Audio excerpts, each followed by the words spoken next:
Welcome back, everybody. I'm Jay. He's Maddie. This is the Yankee and the Brit, and we are going to keep going through some of the off-season moves for you today, and we are going to bring you the NFC West. But before we do that, Maddie, we got to talk about your boy Dak. Yeah, the Cowboys have had an interesting offseason. It's now getting graded as an F. Like when I did it, when we spoke about them, I think it was 2 podcasts ago. I kind of came off and said, well, they kept good players. The places where we're missing, draft it. Like we can draft those positions. So center, an offensive guard, and some linebacker help would be, and a running back. Like we can all draft those positions. What we can't play with is a quarterback. But what we also can't play with is a $60 million quarterback. So the Cowboys have got themselves in a really tricky position in terms of where Dak is, because Dak is almost too good to let walk. But has he shown he's good enough to earn this top of the market contract, which will be team friendly in no way? There is no way that we've seen that Dak will not make this team friendly at all. And fair play to him. What do you think on the Dak Prescott rumors, Jay? Well, the newest rumor out today, that I read was, or I heard about it, and then I tried to find it. I lied. I didn't read it because I heard it on ESPN, but then I heard Pat McAfee say something. The Raiders reached out to the Cowboys just to see if they were interested in trading Dak, because makes sense. You have to listen if you're the Cowboys, because Dak can walk next year. You can't franchise him or anything. And I know he has a no trade, and some people are going to start screaming that in the comments.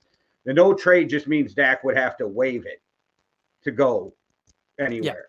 Yeah. So that's the rumor. The Raiders reached out. Now, like I told you, I don't think they'll trade him, but you have to listen if somebody calls with where you're at. And if Dak does not seem to be moving off of what he wants, and I think he wants to be the highest paid quarterback again. And my guess is he's going to want a 3-year deal so that he can put you over the barrel at the end of it.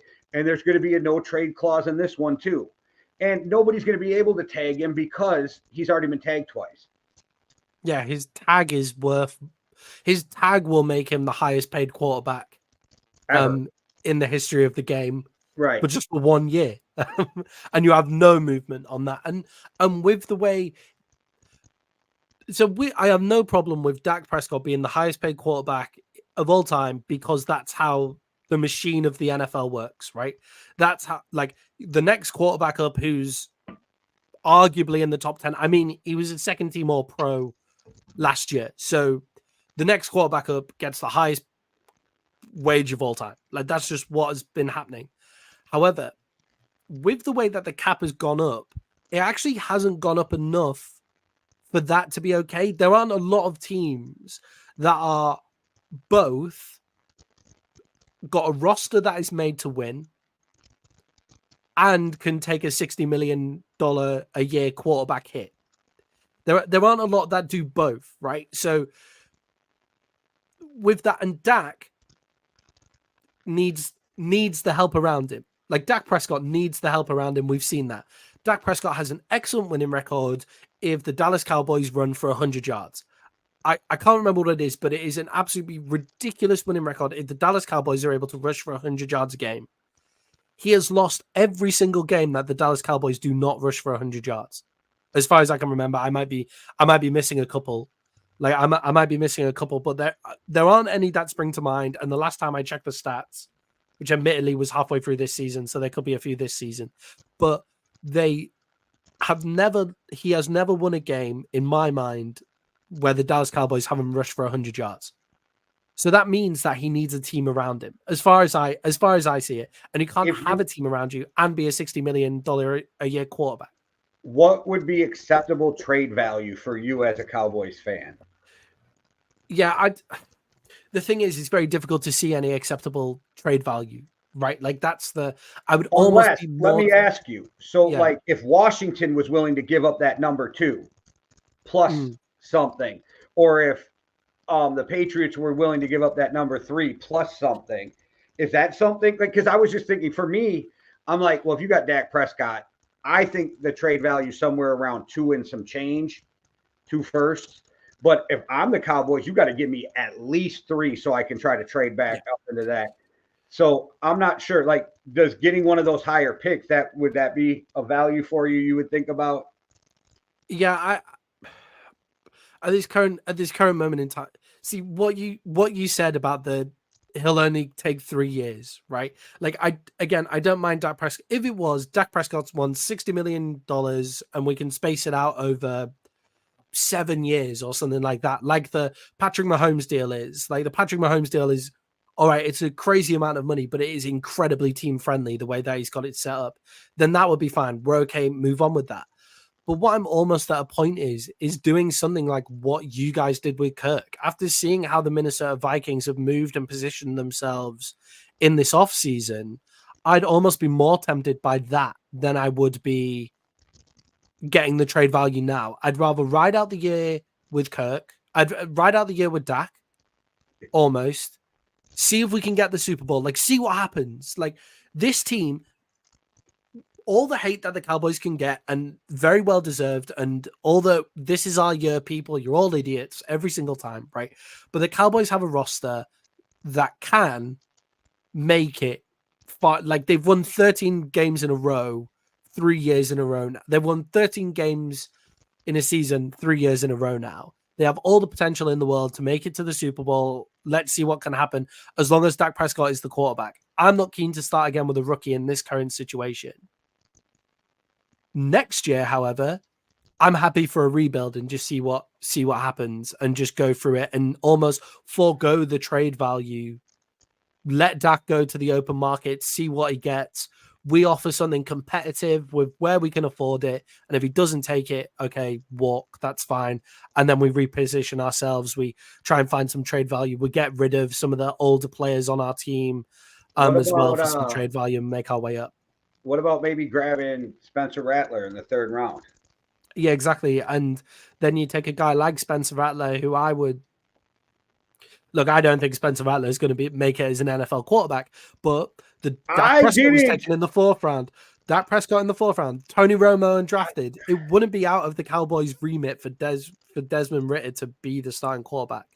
Joe Klatt and Daniel Jeremiah really like Spencer Rattler and think he can be an above average starting NFL quarterback. So them are 2 dudes I kind of trust. And I will tell you, as much as I stuck up for Kurt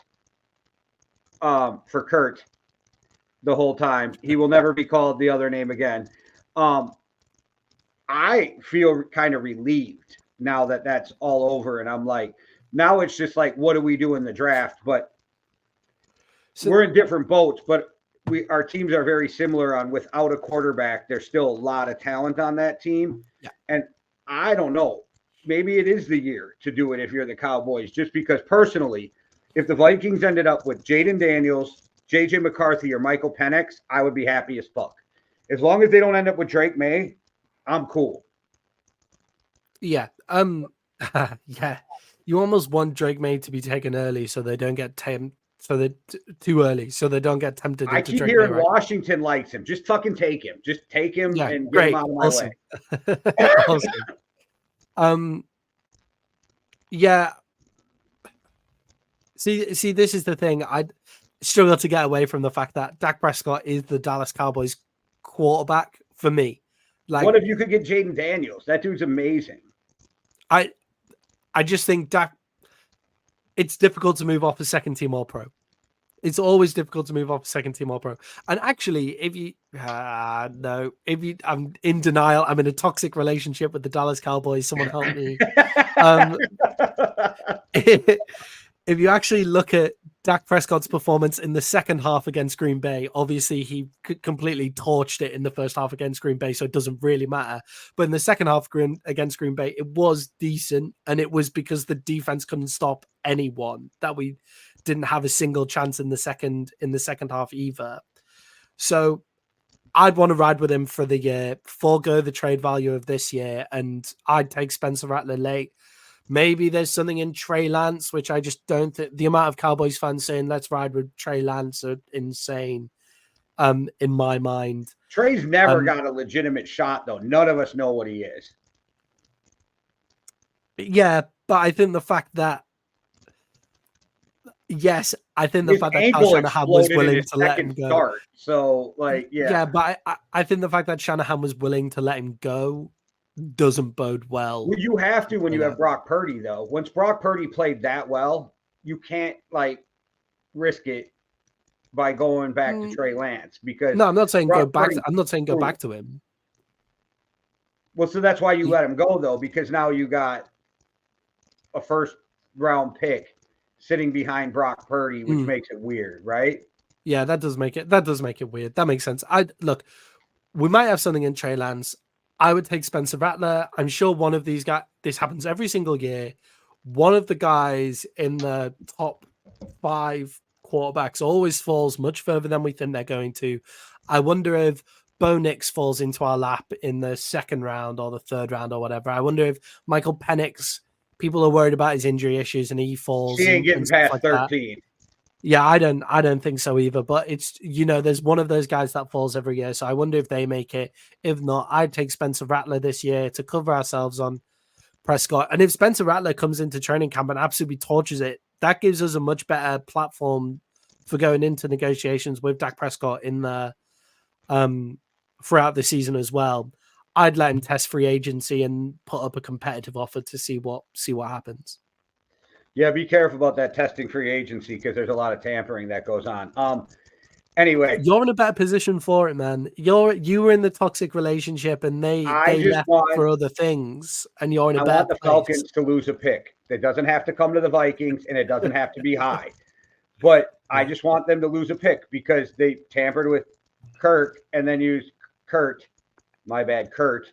They use Kurt to tamper with Mooney. So I just think they should lose a pick. That's just my opinion. Yeah, I think with what the Vikings did, you have to have so much confidence in your GM, right, to make all the right moves. Which Kwesi's I think they have cooking, done. Bro. Kwesi's fucking cooking. Yeah. I like Kwesi. He gets some hate online, but I think that has less to do with his GM skills and more to do with some toxic shit that we don't need to talk about. Yeah, I think they. Yeah, I think so. If you let go of Dak Prescott now, right? For example, you need to have confidence in your GM to make the right moves, and I weirdly have confidence in Jerry Jones's ability to make a football team. Do I have a? I trust Stephen Jones. Yeah, I trust Stephen Jones, Jerry Jones to make football teams. They have good eyes for talent. I think what they don't do is hit free agency enough and all of that kind of stuff. We'll talk more about the Cowboys at another time. I'm sure I'm sure their name always seems to be on the tip of everybody's tongue. And you probably get Deshaun Watson for cheap if you want to trade for him after this year if he doesn't do anything. I just couldn't. All right, I had to throw that out. Is Joe Flacco available?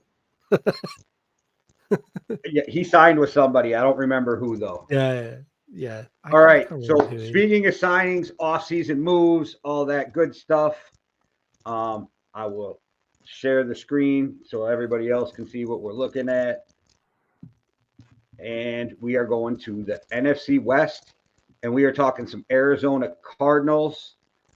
They traded Desmond Ridder for Rondell Moore. They signed DJ Dallas, which shout out DJ Dallas. I shouted him out last year. He is a big supporter of Street Beef Scrapyard, and I think that's awesome. It's sad that he left Seattle because of that, but shout out DJ Dallas. Wide receiver Chris Moore. I don't know how many Moores you need at wide receiver. Offensive line. They got rid of one. Jonathan Williams, guard Tristan Colin. Excuse me. Elijah Wilkinson, offensive guard. Center Evan Brown, holy offensive lineman. Damn, I didn't even realize, and I read through this stuff earlier today. And then we go D tackle Justin Jones, D tackle Belial Nichols, D tackle. What is that? Tonga. You're on your own with that one. Huh? Karisi Tonga. Okay, Tonga. There we go. Chris Barnes, Mac Wilson, Sean Murphy Bunting, which I was kind of like wondering if he would end up in Minnesota this offseason, but they paid him. And again, we have another long snapper, and Aaron Brewer, and then punter Blake Oh, I almost called him Griffin because I wasn't reading. Gilkin. Yeah. Do you know what? That's a really interesting free agency movement for the Cardinals I there for like it. me. I weirdly like it, but then there's some things that I just massively question. So, what is it that the Arizona Cardinals need more than anything in the world right now? What do you think it is? Well, it's no longer offensive linemen. Well, maybe they need some good offensive linemen. We don't know. They probably need a number one receiver, though. Yeah, what they need massively is weapons. And look, they gave up Rondell Moore, who I think is a really interesting piece to have on an offensive side of the ball. They give up Rondell Moore. He could have been kicking up problems or whatever for Desmond Ridder. Desmond Ridder is not a difference maker to you guys, whereas Rondell Moore has the potential to be so. So I I'm agree, interested in that move. They got stuck with Josh fucking Dobbs. Yeah, and I made it way past the 3 minutes before I dropped that F-bomb. So yeah, there they go. You dropped one a little earlier, but it was 8 minutes in. Okay, well, I just need to make that 3. YouTube got the 3-minute rule, so I made it to 3. And it's funny, you guys, YouTube got a 3-minute rule on like profanity because they won't recommend you otherwise. And I told Maddie, I said, "Hey, this is more me than you, but this is the rule." They got stuck with Josh Dobbs, right? And that's the thing. So they're probably like, never again. Give me a young, cheap backup that's not Josh Dobbs. I mean, Josh Dobbs did bits for them at the start of the season, but yes, I know exactly what you mean. And we say Josh Dobbs did bits for them at the start of the season, but actually, like once Kyler Murray came in, they were a winning football. Like they looked like a decent football team. Like they had that fight in them at the start of the season, which none of us really expected them to have. They gave your division a fucking dog fight. Yeah. They really fucked with us, like really weirdly. Yeah, really intensely. Because they beat the Cowboys and the Eagles. And the Eagles. Yeah. They beat what was left of the Eagles. And they beat us at like full tilt. Like we were rolling into there, and they actually just, and we weren't even in that game. That was other parts of that. Like we just weren't in that game at all. So the Cardinals, I think what has happened in Arizona is they've made an excellent culture. I think Kyler Murray has now all of a sudden become sneakily underrated, because before he was so like, everybody was like, Kyler Murray's the best. And then all this stuff with him, because he plays Xbox and because he does that, he's this and that. Like you wouldn't be saying that about a white quarterback. Like, I'm sorry, you just wouldn't. I've gone there, Jay. I've done it. So yeah, I think the Cardinals are in a really interesting place. I'm a bit disappointed they haven't brought in any real wide receiver help. I'm surprised they weren't in the Mike Evans conversation. It's a super deep wide receiver draft, though, and they're sitting at number 4. And if they don't trade out, they're getting Marvis Harrison Jr. or Neighbors, like whatever you want, right? Whichever like one they want, yeah. Even if you trade back, which everybody says that them in Minnesota may trade back, or them in even New York at 6. At 6, you're still getting your choice of wide receivers, because we all know Harbaugh's going offensive line. It's not even a question. Like, Harbaugh's going offensive line because that's what he does. And even if you drop back to 11, you're still going to get one of the top 3 or 4 receivers. Like, so, or even there you get Brock Bowers, right? Even there you're on Brock Bowers, so you're still getting a top weapon at any point there. I think he's going to the Jets at 7, but I agree with you. Like, it's a possibility. If the Jets do that at 7, I have no confidence in them as a franchise. We can talk more about the Jets another time, but if the Jets get a weapon at 7 and not an offensive lineman, I think they're stupid. Okay, that's fair.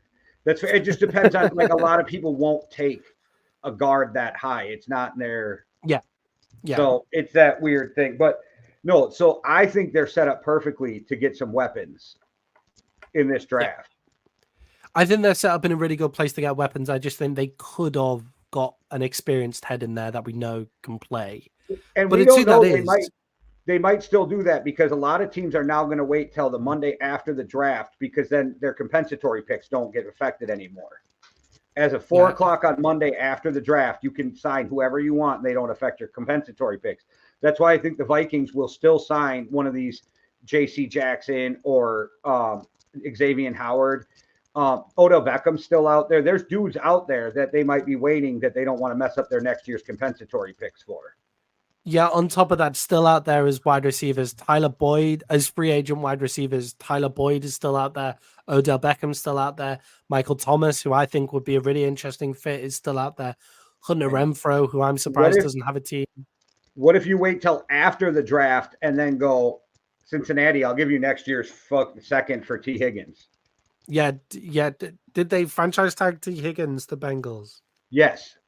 But franchise to trade, basically, because of how... They can't say that because that's against collective bargaining, but yes. Yeah, because of how high that transfer target is. So there are, like, the Cardinals have got themselves in a really nice position. I would like to see at least one wide receiver in the room at this point. All but right. That tight end that they had, what was his name? McBridey or something like that. Like, not in the movements, in the actual roster. Who was he? They had...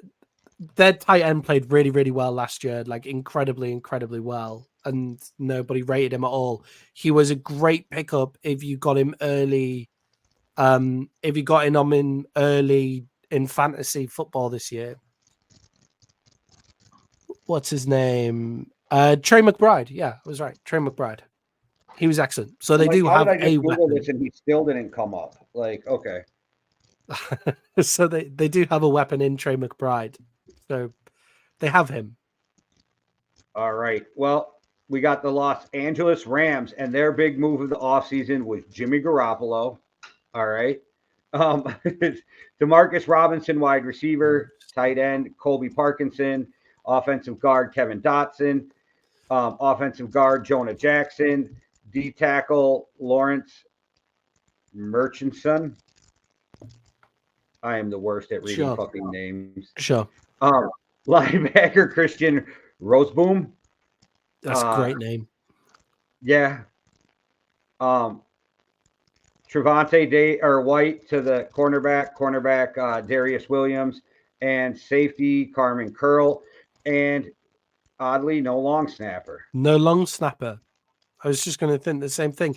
They do it right down there at the Rams in LA. They let Hunter They had Hunter Renfro come in for a meeting, but nothing came of that. I wonder if Hunter Renfro hit the wall. Like, he looks slow in his last. Yeah, but to be fair, Adam Thielen also looks slow, but he's an excellent possession receiver for the Panthers. So, and when you got Hunter Renfro could fill that role. Puka Nacua. Yeah, you're pretty set. You don't need a possession receiver. Yeah. And Tutu Atwell is your deep threat. They've just got it nice down there. And LA, so the Rams for me are an interesting case study on how to pivot and move with your strategy. Because 3 years ago, we're talking exactly. Exactly. 3 years ago, we're talking all about fuck them picks and the fact that they're going to be in. I'm there right now. As a Vikings fan, I'm there right now. Fuck them picks. We have a ton of cap space next year. Give up whatever you have to. Go get me my JJ McCarthy. Yeah. Go get me JJ. So you build up to fuck them picks. That's how you do. But when you've done fuck them picks, you then move back into the draft, build through the draft. Oh, we've only got 3rd and 4th round picks. Okay, well, we hit on this running back, Kyron Williams, that nobody knew was going to be any good and then goes absolutely off the entire season. We've still got experienced Matthew Stafford, who's still got a cannon of an arm somehow because like they must have rebuilt his entire shoulder. Wide receiver. We tripped over a 5th round wide receiver and hit goal. Yeah, they use I've heard a lot about the Rams using their own analytics that people haven't really been using recently, and they take things in different percentiles, and they always had it's easy for them to say this obviously later on, but they always had Puka Nacua quite high. Like the stuff that he got took down on in the combine is stuff that doesn't affect their analytics at all. But the stuff that isn't tested in the combine, like he was really incredible at. So like they have this movement and they make smart moves, and they know that Matthew Stafford is likely to get injured at some point this season. The Carson Wentz has gone, which I didn't really understand because I thought that was a really nice fit there. But Carson He Wentz just has signed gone. with somebody. Yeah, he just signed. He just signed with somebody else, right? I'll look while you're talking. Yeah. So they bring in Jimmy Garoppolo, so they know that they're not going to fall off. When you're in this division with the 49ers, the Seahawks, potentially the Cardinals being, he's a Chief. Yes, he is. Yes, he is. You're in there with the Seahawks, who are potentially going to be good this year, the Cardinals, who are potentially going to be good this year. You can't take games off. So Jimmy Garoppolo comes in on a really cheap deal, signed 1 year, $4.5 million deal, like max value if he has to play, goes up to 12 million, not too bad. And they're just like filling in holes. And I think they're an excellent, the way they run their organization is absolutely fantastic, in my opinion. No, I agree. That was why a lot of the reason I was so excited for to get Kevin O'Connell was because he learned from Shanahan, he learned from McVay, he learned from fucking Jay Gruden. Like he had some great mentors, but I liked that he was coming out of the Rams organization. That was something that really excited me. I like where the Rams are going with this, and yeah, we all knew they were going to fall off a little because of fuck them picks, but you're right. They rebounded really fast. Well, yeah, and they fall out of they haven't done anything in free agency, but that's just because that's not their business model anymore now. It's like the Cowboys, that isn't their business model, but the Cowboys model never changes. Whereas the Rams have they've molded their model to like their situation, and I think it's brilliant. I think what they've done is excellent. Let's talk about the 49ers and what they've done.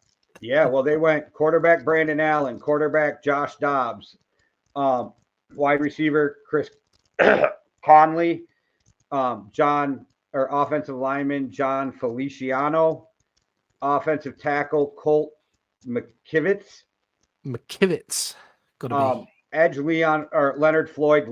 Leonard Floyd. My reading is just so great. Edge you. Gross. Yeah, sure. Matato? I don't know. Matoz? That's got to be Matoz? Sure, whatever. That's exactly what it is. D tackle Mikel Collins. That was a trade with the Texans in exchange for a 7th round pick. The Texans, by the way, fucking crushing it this year with all their moves. Killing it. Even with a Stephon Diggs move, he's saying that, by the way. Dude, we can get into that at a different time, but they literally made the Vikings move so they could get Stephon Diggs for a 2nd round pick. Brilliant. Yeah.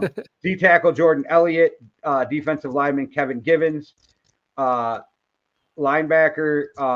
Devon Campbell, Devondre Campbell. Yeah. Demetrius Flanagan Fowles, linebacker. That's a crazy name. There's so much up with that name. Like that, Demetrius is such a strong. Like you're thinking from a strong neighborhood, all of that kind of stuff, and then you get Flanagan Fowles, who sounds like the most ginger Irishman. The biggest hooligan ever. I was gonna say, yeah. And then there's a lot going on there. I think Rock Ya-Sin is a great fucking signing for them. Great move. Yeah. Isaac Yandom, and then safety George Odom. What is the ST/special teams? Is that what we're talking? You can't have /special teams. That's not fair. Anyway, I don't know. That's the first time I've seen that, though. That's got to be what it is. It's weird. Gotta be. Josh Dobbs kind of threw me for a loop out of all of this when I seen it. I'm not sure. Is that really your backup plan when you let Sam Darnold go? I don't know. Yeah, well, I feel like Brandon Allen is probably their backup plan, isn't it? And then you have, if you go to third quarterback Josh Dobbs, okay, game plan out the window. Let's see what the fuck happens. I think Josh Dobbs did some great things last year. I think he did some awful things. Yeah, I don't want to shit on him, but such an interesting guy. It was such a roller coaster with him that the Vikings had to sit that fucking guy. He was giving me a fucking my stress was just out of this world. And he catches lightning in a bottle sometimes, but he's not a long-term solution for anything. Yeah, I wonder what Kyle Shanahan gets out of Josh Dobbs. Let's see. Well, I don't think you can uncoach. I don't think you can uncoach what Josh Dobbs just throwing crazy interceptions where he's just not thinking. Right, but he does know their system because it's very close to KOC's system. Yeah, definitely. And what surprises me about the Josh Dobbs move is if you're a really good team with a really good roster where you can win, like you just want a guy not to turn the ball over as your backup quarterback. That's why you have Sam Nick Darnold, Mullins. right? Like, yeah, the Vikings just went the opposite with their backup quarterback. How do you got a guy in Nick Mullins who throws for 400 yards every game he fucking plays, but he throws 4 interceptions with it? Like, it's fun to watch. But you see, if you put those guys right, so there are certain organizations where their backup quarterback should just be absolutely fucking crazy and just really fun to watch. The Panthers, that would be great. Like if their backup quarterback just went absolutely nuts, that would be fantastic. Who else is out there? Like I weirdly think the Cardinals are that kind of organization. When you've got Kyler Murray at quarterback anyway, like you need somebody equally as crazy like behind him. Like that's just fun. The Saints need like they have Taysom Hill, who's just an absolute kook to have a like when the Dolphins had Ryan Fitzpatrick, you knew you were going to have a fun time when he was on the field. There are certain teams where that's okay. The 49ers aren't one of them. Like the 49ers need a guy to just hand the ball off to Christian McCaffrey. Deebo Samuel is out in the flat. Oh my God, Ayuk is streaming across the middle, totally wide open. Like all of that kind of stuff. Just there's hit those Kittle. guys. And then I forgot about George Kittle, who's just there. That's all you need to do. You don't need Josh Dobbs. It's just a weird move. That's a strange one. What's not a weird move is Leonard Floyd and Rocky Sin, though. Yeah, Rocky Sin. I was. That's another guy. I was wondering, will the Vikings maybe go after him? But he got more than I think he got a pretty decent payday too. But I still like I said, there's still a lot of good free agents out there, which is really wild if you think of some of the people. So that's another thing I was wondering. Like your Cowboys might grab a guy like Dalvin Cook. Yeah, Dalvin Cook. Who else is out there? There's a few other guys out there as well, isn't there? Dalvin Cook's better than anybody you got on your roster right now. It's not like he forgot how to play football. He just wasn't in the right scheme last year. Yeah, you could almost take J.K. Dobbins. He just signed for somebody, didn't he? But no, he didn't. He's been injured, the last 3 years in a row, though? Like, that's wild. Yeah, so you just take the top 5 guys of the list that I'm reading here. J.K. Dobbins, Ezekiel Elliott, Dalvin Cook, Rashad Penny, and Cam Akers. You just take all of those guys, and eventually they'll put 17 games together between the 5 of them without injury, without injuries at running back. Penny not signed with somebody, though? It's just his leg just falls off like instantly. He's just always injured. But yeah, I think it's crazy. But the 49ers are in a look. I thought the 49ers were going to have to get rid of players this year. Like I really did. I thought they were just going to totally fall off and just their roster was just going to fall apart because I thought last year was their year to win it. But it turns out if you have a rookie quarterback, you can kind of sort it out. These sneaky fucks traded a third for Chase Young. And not this year, but next year, they'll probably get a third compensatory pick for Chase Young. Yeah. Yeah. They just, the way that the 49ers and the Eagles, I don't understand how either of them do it. Like the Chiefs, I get it. The Chiefs have a quarterback who is absolutely insane, who makes everybody else around him look really, really good. So that makes sense. Well, Brock Purdy is why the 49ers can do it. Yes, but because of his, in a bit of a different way to Mahomes, but because of his rookie deal, right? Because he plays such amazing football on his rookie deal. Jalen Hurts as well, gives a solid base for the Eagles and did a really team-friendly deal for the Eagles as well. Kind of team-friendly deal for the Eagles as well. So that's how you're able to do it if your quarterback does you a favor. Now, the Seahawks had a really interesting time of it. Yeah, so we'll talk about Sam Howell in a second, but they acquired him in a trade. That's one of the moves that we got to talk about. And Maddie, why don't you tell us that wide receiver's name? Laviska Shenault. Okay. Oh, now I do know the name now that you He's read an actual player. Yeah, no, I do know the name now that you read it. When I was looking at it, I was like, I have these fucking names. Okay, Farrell Brown, which is a fucking dope name. Tight end, Farrell Brown. Whoever named their kid Farrell is fucking okay with me. Noah Fant. Yeah, Pharaoh Brown and Amon-Ra St. Brown.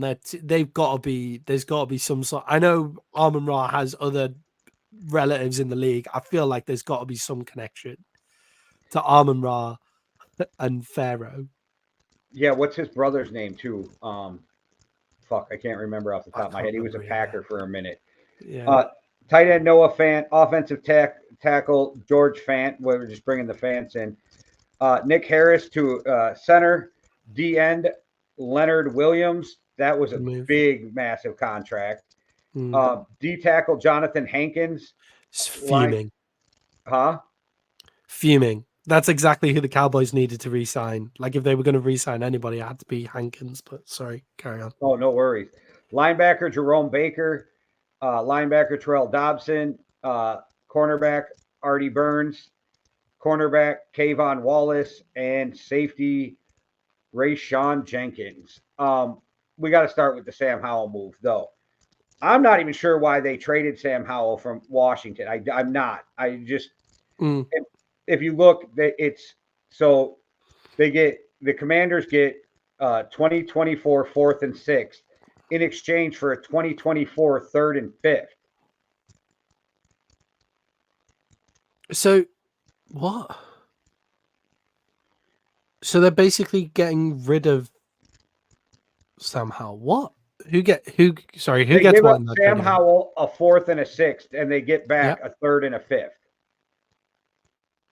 Okay. I have no clue why the Commanders made that trade. That kid's a gamer. Like I'm not saying he is or isn't going to be anything, but that kid's a fucking gamer with a lot of competitive spirit. Like, I enjoyed watching him get hyped out there, right? And I still think he's better than Taylor Heineke. So, like, I'm not sure, like, when we're comparing quarterbacks that they used to have, why are they got rid of him? But I think it was a great move to sit behind Geno. And if you need Sam Howell, maybe he turns into something. And all you did was swap picks. Yeah, and I think the thing with Sam Howell as well is it's a bit different to what we were just saying about why the 49ers wouldn't keep Trey Lance, right? Like Trey Lance, 1st-round pick, they make all this move to go up and get him, so you have to get him out of the building. If you bring somebody, Sam Howell was like a 4th-round pick, right? I was going to say 5th. I don't know. You might be right. It's somewhere in there. Yeah. 5th round pick. Never meant to be anything. Yeah, he was your starter last year, but fell off. Got taken off, which I thought was a real shame. I think Sam Howell, that the start of that year was amazing. I thought the way he played with what he was given in Washington was pretty incredible. Yes, he was getting sacked about 20 times a game, but also he was making those big plays. I think he had the highest big game throw, a big pass, like the highest big pass conversion rate through 6 or 7 games being in Washington, which I thought was really impressive. I think the Seahawks have got an absolute steal in Sam Howell there. Even if he's your backup quarterback, Sam Howell puts you in a really great place, especially with weapons like DK Metcalf, Tyler Lockett, and third guy in Seattle. Can't remember his name off the top of my head. But you have that trio. It's an excellent trio. I can't remember his name. He was a really high draft pick recently. So you have those 3 guys there. Sam Howell really fits like a DK Metcalf and a Tyler Lockett, throwing the ball downfield to a big body wide receiver. This is a great move. I wouldn't be surprised Jackson Smith and Jigba. There you go. I wouldn't be surprised if we get halfway through the season, Geno Smith has fallen off, because Geno Smith has been falling off since he was the start. Like, he's been falling off pretty steadily since then.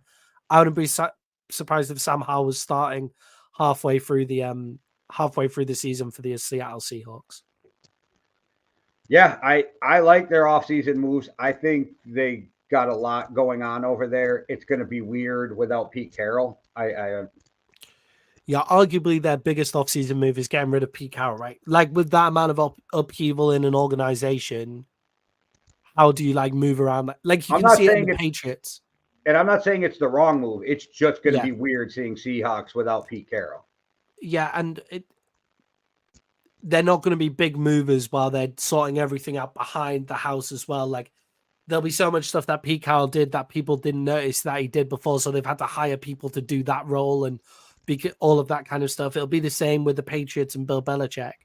The Jonathan Hankins move, I think, is really great because Jonathan Hankins, right, really old dude, really old guy, but a perfect run stuffer in the middle of the pit. Like when he was playing for the Cowboys, we could stop the run. And when he wasn't playing and Van Der Esch wasn't playing, we couldn't stop the run. Like that was the difference that he made. And I think we had him on the vet minimum a year. Yeah, and Leonard Williams at the end is a big move for them. And I love the Noah Fant re-signing. Yeah. Sometimes keeping your own players are the biggest moves. Yeah, pretty big contract for Noah Fant there, actually, looking at the numbers. $10.5 million a year.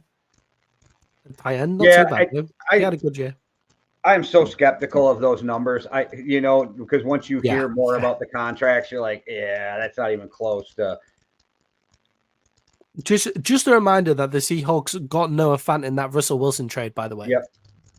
Like just a reminder that they got a starting tight end. He was a very high pick too. He was like a second-round pick, right? So yeah, and he was good in Denver. First-round pick. He was all right in Denver. Like it wasn't like he was terrible in Denver either. So just a reminder that they got Fant for the guy that is no longer in Denver anymore, which is I just find interesting. That's actually a good point because Drew Lock, I think, is still on their roster too, isn't he? Did Drew Lock not make a move? Is Drew Lock not backing up somebody else? Maybe. I'll check that. And but that's if Drew Lock's still there and Russell Wilson's not, that's going to be fucking awesome. But where is he? New York. He's a Giant.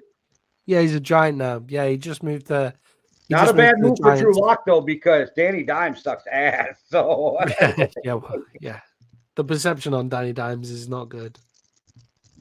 Well, the perception was based in his own reality. You know what I mean? Also yeah. The perception is also quite based in reality. Honestly, if Danny Dimes didn't trip over at the 20-yard line, I think his career would be totally different. A few times too. It's not like he just did it once. That's the worst. Like he's been on a break at least 2 or 3 times, and I've watched him.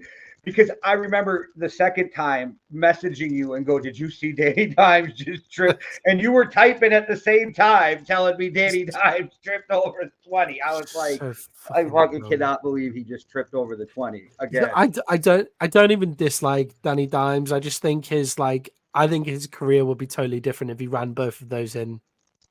If he ran at least one of the, because the first one was like a 99-yard, it was like from his 1-yard line, he ran the whole length and then tripped over about 20 yards out and still had time to get up and make a few more yards before getting taken down again. Like that's how in open space he was. But by the way, just a reminder.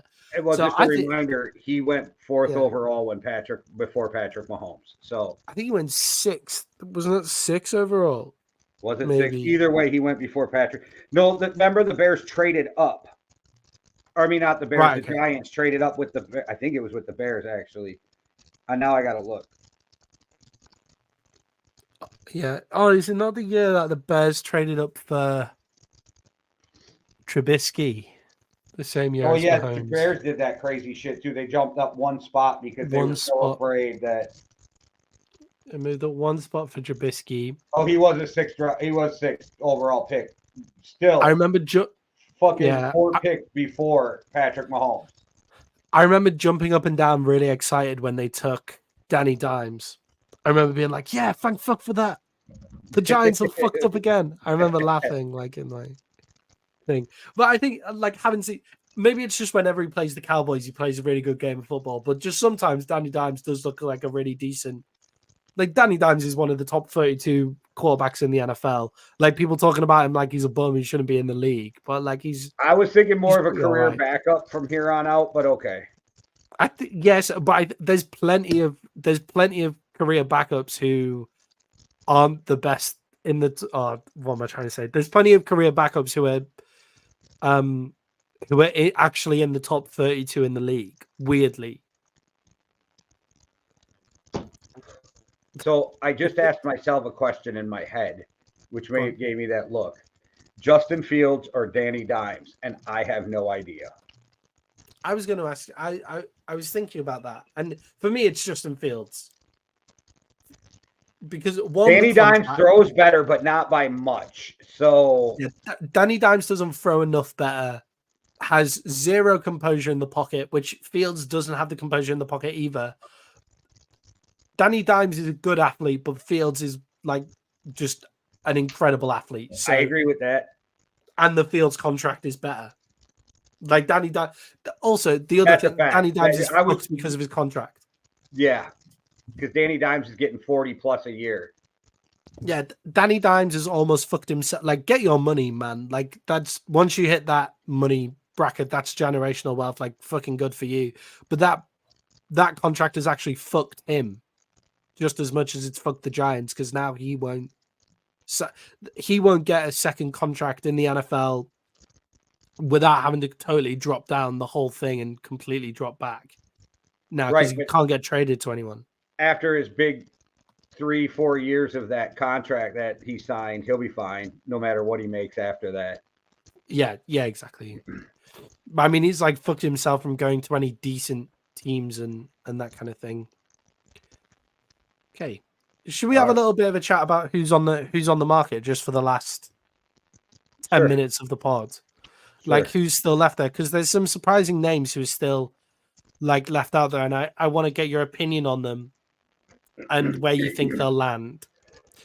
So, obviously, quarterback is the most important position in the NFL, and the only really decent quarterback left is Ryan Tannehill. What do you think about Ryan Tannehill still be left out there? Do you think he still has a position to go to someone? Decent quarterback. He's like, Ryan Tannehill's decent. Do you think he still Ryan Tannehill is what everybody thinks Kirk Cousins is, but he's not. Like, Kirk Cousins is way better than that. But that Ryan Tannehill is what everybody thinks Kirk is. I think it's harsh for Kirk mentioning him and Ryan Tannehill in the same sentence. Like, I was just saying he was decent, but but yeah. But everybody thinks Kirk is worse than what he really is, right? Like, people who, so that was like, that's what Ryan Tannehill is. He's not horrible. Like, he's better than Daniel Jones, so he's a top 32 quarterback, but he's going to have to go.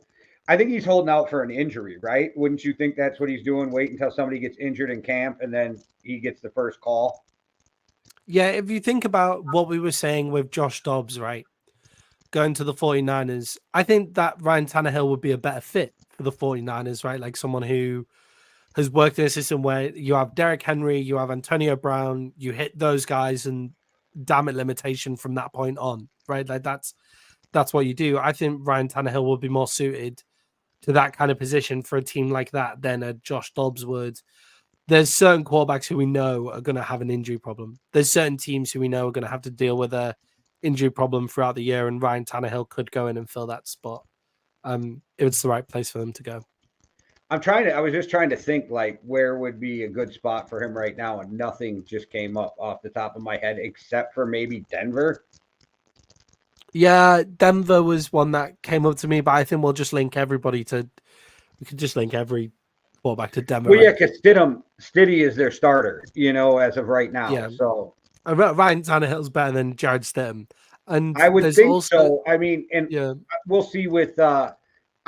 I have a lot of faith in Peyton, so like, I think he's going to turn this team around, and he knew from taking the job he didn't want Russell Wilson.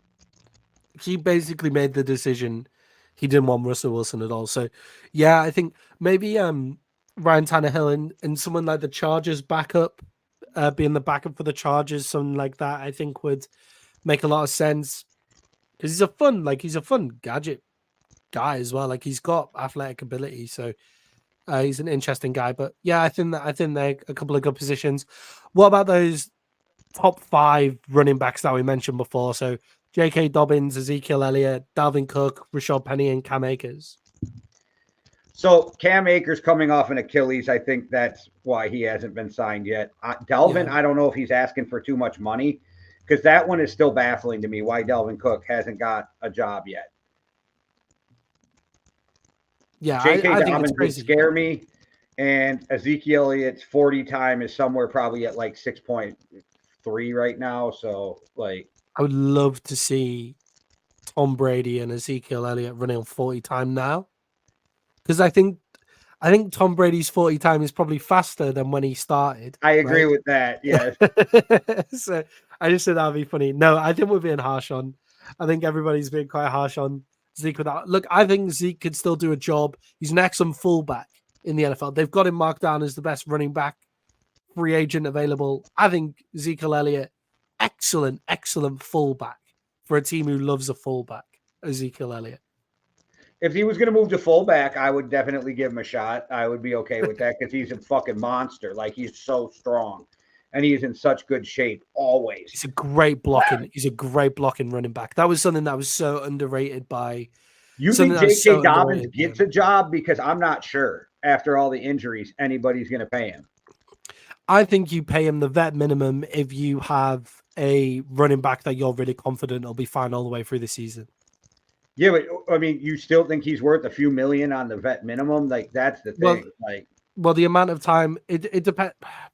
It depends how he is now, right? Like, if he's good going into the season, and you could just totally limit his carries entirely to second, even third carries, and you have a so you have a guy like Breece Hall. That's a great, perfect. You have a guy like Breece Hall who can do the bell cow back. Like, Breece Hall can do that job if you want him to, and he's explosive. So you don't need to take Breece Hall out on any down. Then J.K. Dobbins makes loads of sense to give quick bursts of his solid ability for 10 to 15 snaps a game. And if in his 10 carries or something like that in a game, if that's what we go with, he averages 4 to 5 yards a carry because you're giving him quick bursts. That makes sense to me. This is what I think the Cowboys should do. I think the Cowboys should sign J.K. Dobbins, Delvin Cook, Ezekiel Elliott, or Rashad Penny. One of the two, Elliott or Penny, and bring them in on all minimum deals and be like, y'all battling and training. Every game, it could be somebody different. Whoever gets hot, right? Like, and whoever stays healthy. And then you bring those, because you always keep 3 running backs at least in the NFL. So bring those 3 guys in with that Deuce Vaughn, that's his name. Yeah. Deuce Vaughn is just brilliant. Yeah, I love Deuce Vaughn. I know you like Deuce Vaughn. Like, and Rashad Penny can fucking ball when he's healthy. Yeah, the Cowboys have no running back room. Like, all the Cowboys fans who are saying, "Oh, Rico Dowdle looked good." Rico Dowdle was fine. Rico Dowdle leaves so many yards out on the pitch. It is incredible. Like, there were so many times where there was a hole there for Rico Dowdle to go through, and he just misses it. Takes the easy hole, and that's fine. Like, and he gets the yards. That's fine for a third running back. Yeah, that's fine for a third running back. That's okay, but he can't be our first running back. And if we got, look, I think Ezekiel Elliott could be played as a running back in the NFL based on his blocking ability alone.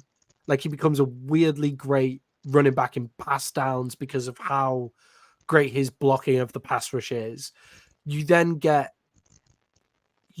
somebody explosive to go along with him. I mean, Deuce Vaughn is pretty explosive, but then if you have J.K. Dobbins, you have Dalvin Cook, like, that's a good running back room to me of just like an island of misfit toys.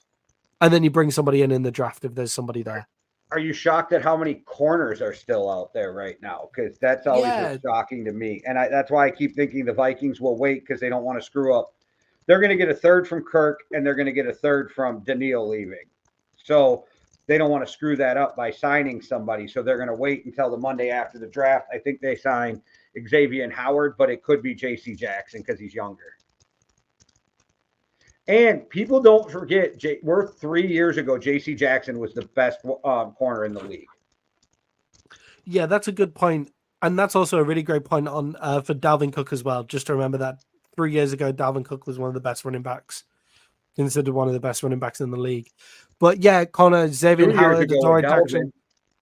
Yeah, it's crazy that Stephon Gilmore is still there because Stephon Gilmore got burnt a few times, right, for the Cowboys. Like, got burnt a few times because he was so slow. let's remember, everybody was playing the Cowboys, just refused to throw the ball to Trayvon Diggs when he was out there. And then they stopped throwing the ball anywhere near Bland when they were out there as well, because they just kept on getting. I think teams genuinely couldn't understand why they were getting turned over by Bland. I don't think his hands were just so good that if he was able to touch the ball, both of them get burnt all the time. But Stephon Gilmore is then having to go man to man on the other side of that defense. Stephon Gilmore, at his age, in a man to man, did a really, really fucking great job, I thought, for the Dallas Cowboys. And I'm upset he's not still there. I'd be surprised if the Cowboys don't re-sign him this year from the free agency list. But there's guys out there, like you say, JC Jackson, Rocky Sin has just signed. JC Jackson's only 28. Patrick Peterson's still out there. Yeah, well, he's 140. Two different ends of the scale. Yeah.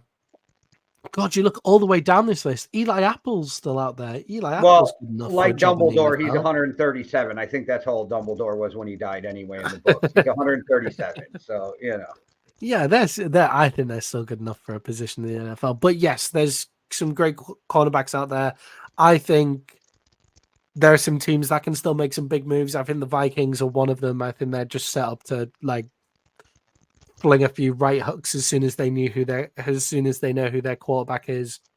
You can really fix a leaky defense in this free agency market still. And we're in the 3rd, 4th round of free agency. And you can still sort out your leaky defense. And before we get out of here, just a reminder, we are 1 year and 2 weeks away from the draft being 5 blocks from where I'm sitting right now. So exciting, man. I am fucking geeked, bro. I am so fucking man. And here's the kicker. The Vikings are going to trade away their 2025 first round pick this year. Watch, just so I don't get to watch them draft a first round pick. Yeah, they will. You'll get your quarterback for the next 10 years. I'm good with it, but it's still going to be like, really? Fuck. Okay. But we have 5 third round picks next year, so that will be fun. Oh, so man, you're halfway through the second day is going to be incredible. And I meant 3 first round or third round picks and 2 fourths. I meant to say 5 in day 2. Yeah. My bad, guys. I did not mean for that. 5 in day 3. Yeah. That's fun. That'll be fun. I'm excited for the day where the draft is in London. That's going to be fun in 2047. No, it'll happen. It'll happen sooner rather than later, I think.